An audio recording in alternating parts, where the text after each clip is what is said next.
Des voitures incendiées et des jeunes qui posent devant le point levé.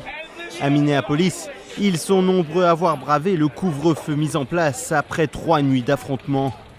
Dans la ville où George Floyd, cet Américain noir, est décédé lundi après son interpellation, la colère ne retombe pas.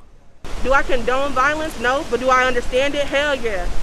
I'm tired of fucking fighting just to live. Ici, beaucoup se disent soulagés après l'arrestation et l'inculpation pour homicide involontaire du policier accusé de la mort de George Floyd. Mais ils sont nombreux à attendre l'inculpation des 3 autres membres des forces de l'ordre présents. La colère s'étend partout dans le pays, de New York à Atlanta, où les manifestations ont été également violentes. Des débordements dénoncés par la maire de la ville. What I see happening on the streets of Atlanta is not Atlanta. This is not a protest. This is not in the spirit of Martin Luther King Jr.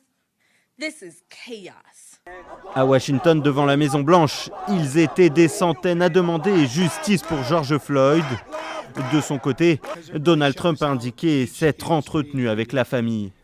I want to express our nation's deepest condolences and most heartfelt sympathies to the family of George Floyd. I spoke to members of the family, terrific people, and will be reporting as time goes by.